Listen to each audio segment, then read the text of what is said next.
All right, so today we're going to be taking a deep dive into the first chapter of a D&D campaign. Right. It features a group called the Magnificent Seven. Mm-hmm. We've got their chronicle right here. Okay, cool. So it's going to be like we're right there with them on their first game night. It's like we're peeking over their shoulders. Yeah, exactly. We'll be able to see how the writer sets the scene. Mm-hmm. Introduces this motley crew. Yeah. And starts to drop those first hints of, mystery and adventure. Oh, right. Think of it like a masterclass in how to really hook your players. I like it. From the very beginning. So we start off in this town, Holvdust. Okay. And it sounds like kind of your classic bustling fantasy town, right? Sure. Yeah. But instead of like giving us this big sweeping description of the whole place, right, we're really zoomed in on this one guy, okay, Bannon, okay, who owns a tavern called the Drunk Pillow. Classic, the tavern. The tavern. It's like such a classic D&D starting point, right? Of course. It's like this little microcosm of the world. Yeah. Where adventurers gather, rumors spread, and quests are born. And by focusing on Bannon's perspective, the writer is really immediately grounding us in a very specific location, and then they give us a sense of normalcy right before things get interesting. And they get interesting pretty quick. They do. Enter our first two party members. D-Max, who is a monk. Okay. Described as having a wolfish aura. Interesting. And Talia, a nimble rogue, flipping a dagger between her fingers. Okay, now this is interesting, right? Yeah. Because the writer's starting to play with these classic archetypes. Right. The monk is usually, associated with serenity discipline. Right. Peaceful. Right, exactly. But here, D-Max is given this predatory edge. It makes you wonder, is D-Max going to be the stoic meditative type? Or is there like this wildness lurking beneath the surface? What do you think? And then you got Talia the rogue. Yeah. And they don't just tell us that she's skilled with a dagger. They show us, and Bannon's reaction, his immediate wariness, kind of suggests that she's got a reputation already. Exactly. It's subtle, but it immediately paints this picture of a character who's used to operating in the shadows. Yeah. Someone who might not be afraid to bend the rules. It's a classic rogue. Yeah. But it's done in a way that leaves you wanting more. Definitely. Yeah. And then it's like, just when you thought those two weren't enough to shake things up. Right. We get Oliver the Paladin. Okay. And Ecne, the desert elf cleric. Yeah. Talk about contrast.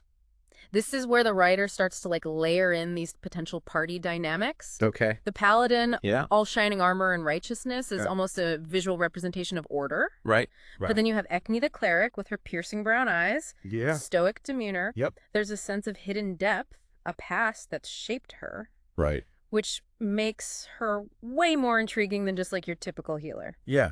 Yeah. And it's almost like they're already kind of hinting at potential conflicts, right? Yeah. Or at least some interesting conversations. Yeah, for sure. Some good role-playing moments there around the campfire. And then, boom. Yeah. Cal Blackstaff walks in. Cal Blackstaff. And the energy just totally shifts. Yeah. Cal Blackstaff, the flamboyant wizard, seeking power. This is like a trope. Right. As old as D&D itself. Yeah. And it usually means that things are about to get complicated. Yeah, he doesn't waste any time either. He pretty much just announces to everyone in the tavern, like, hey, I need some strong allies for a quest. Bold move. Yeah. And you can practically, smell the tension in the drunk pillow. I love how the writer uses Cal Blackstaff to raise the stakes. Yeah. You've got this diverse group already. Yeah. We don't really know why they're all there yet. Right. And suddenly they're presented with this opportunity, or is it a challenge? Right. We don't know yet. And the writer's just getting warmed up. Oh, yeah. Because we haven't even met the whole party yet. That's right. We still got Ezra the sharpshooting gunslinger. Oh, yeah. Who just screams lone wolf. Totally. And then Darren the dragon-born fighter. Yeah. Who's described as... Oh, yeah. And I quote, imposing. You're already picturing this massive dragon man, striding into the tavern. Oh, yeah. Maybe knocking over a table or two. Right. It's a great way to introduce a character visually. Yeah. And it just plays into that classic D&D party dynamic of having that, big, strong frontline fighter. For sure. But that description imposing, it also makes you wonder, right? Yeah. Is Darren's size and strength going to be an asset? Or a liability? Yeah. Will he be a gentle giant? Or will his presence just intimidate everyone? Right. It's another layer of intrigue that Yeah. the writer adds to this mix. And just when you think the party couldn't get any more diverse. Right, more chaotic. Yeah. A mysterious figure named Portland arrives, Oh, claiming to be their guide. And they describe him as... Pale skin, dark clothes, reddish eyes. Yeah, it's giving me some serious vampire vibes. Right. Which, in a D&D campaign... Oh, who knows what that could mean. Could be anything. Yeah. Like a brooding anti-hero. Sure. Or a straight-up villain. Or something else entirely. Right. The writer drops this bombshell right at the end of the chapter. Yeah. Leaves us with a ton of questions. So many questions. Who is Cortland? Yeah. What's their quest? What's going on? And why has this particular group been assembled? Right. It's a classic hook that leaves you desperately wanting to know what happens next. Totally. It's like they're saying, okay, you've met the players now, let's get this game started. I know. And with a guide like Cortland, who knows where this campaign could go? The possibilities are endless. Yeah, it really is a brilliant cliffhanger. I know, right? You spend the whole chapter getting to know these characters, and then just when you think you're about to find out what brings them together, bam, this mysterious figure shows up, and you're just left hanging. It's like the writer is saying, okay, you've met the players. Now let's start the game. Yeah, exactly. And with a guide like Cortland, right, who knows what could happen? That's the beauty of it, right? Yeah. We've got this foundation of all these different characters with their own unique skills and personalities. Yeah. A hint of like a shared destiny. And now we've got this enigmatic figure who could lead them to glory. Yeah. Or their doom. I'm really curious to see how they're all going to interact with each other. Oh, me too. You've got this potential for like incredible teamwork, but also just like explosive clashes. Oh, yeah. Like imagine the banter between Kalia, the quick-witted rogue, and Alivor, like the righteous paladin. Oh, absolutely. And then you've got D-Max, the wolfish monk. Yeah. And Ecne, the stoic cleric. Right. They both seem like they've got some serious backstories. Yeah. Maybe some internal struggles. Will they like find common ground? Right. Or will their differences lead to friction? And we can't forget about Cal Blackstaff. Oh, no. His ambition and thirst for power would definitely create some tension within the group. It's interesting to consider how his presence might affect the party dynamic, you know? What? The powerful wizard is often kind of like a lone wolf archetype, but here he's forced to collaborate. Yeah. Will he learn to trust and rely on others? Or will his ego get in the way? I don't know. It's like the writer has set up all these potential pressure points. Yeah. And we're just waiting to see which ones explode first. It's true. And then you throw Cortland into the mix. Right. With his mysterious agenda and potential for both guidance and danger. The possibilities are endless. Right. What kind of leader will Cortland turn out to be? Yeah. Will he be the one to like bring this group together? Right.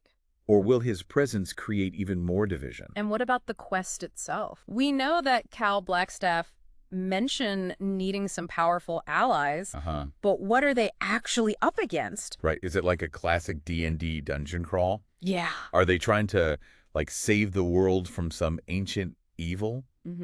Or is it something totally different? I don't. It's like the writer has given us just enough information to make us want to know more. It's like they've laid out this feast of possibilities. And now it's up to the players and the dungeon master to like dig in and create the story. And with a group like the Magnificent Seven, it's going to be one heck of a ride. This setup has all the hallmarks of a campaign. Filled with adventure, intrigue. Of course. Unexpected twists and turns. Yeah. The writer has given us this foundation for like a really compelling story.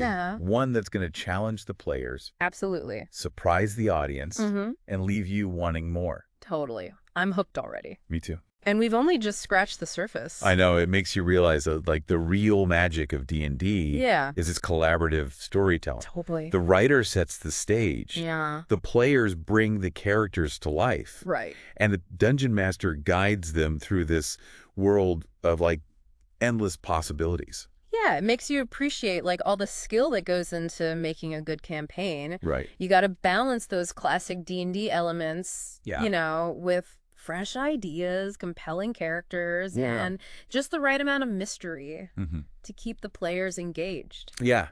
And what we've seen so far is just a taste of what's to come. Oh, yeah. The writer's given us these glimpses Yes. into the characters' backstories and motivations and, like, their potential for growth, but also for conflict. It's like breadcrumbs. Yeah. Leading us down a path we can't resist following. Totally. You mentioned earlier how the writer subverts some of those classic D&D archetypes. Yeah. What do you think that means for the story? Well, I think it suggests that we shouldn't take anything at face value. Oh, okay. Just when you think you know what to expect from a character like the paladin or the rogue, Right. the writer throws in a curveball. Yeah. It could be foreshadowing, you know, a hint that things aren't quite what they seem. Right. Or that these characters are going to defy our expectations. It makes D&D so fun. Totally. You never know what's going to happen next. Yeah. And the players are constantly making choices that shape the story. Mm-hmm. What do you think is like the biggest potential turning point in this campaign? Well, that's a good question. Based on what we've seen so far. I gotta say, the arrival of Cortland. Yeah. He's just shrouded in so much mystery. Right. And his presence raises so many questions. Uh-huh. But the nature of the quest, the forces at play. Right. Is he really a guide or is he manipulating the party? Yeah. For his own ends? Yeah. His influence could either bring the group together. Yeah. Or tear them apart. Yeah. I'm fascinated to see how that dynamic plays out. Me too. Will they trust him? Yeah. Will they question his motives? Right. And how will their own personalities and beliefs clash with his guidance? The writer has set the stage for like a truly captivating campaign. Yeah. One that's going to explore not just those external challenges of a typical D&D adventure, but also the internal struggles for sure of these characters. Their growth, their choices, their relationships with each other. Yeah. It's all up in the air. I know, and that's what makes it so interesting. Exactly. So as we wrap up our deep dive into this first chapter, okay, I want to leave everyone with this thought. All right. Imagine you're sitting at the table. Yeah. With the Magnificent Seven. Okay. What kind of adventure do you hope unfolds? What challenges do you think they'll face? Right. And how do you think they'll ultimately triumph? Because one thing's for sure. What's that? This is just the beginning of their story. And judging by this first chapter, it's going to be epic. It's going to be awesome. Thanks for joining us on this deep dive. Yeah, thanks everyone. Until next time, may your dice rolls be ever in your favor.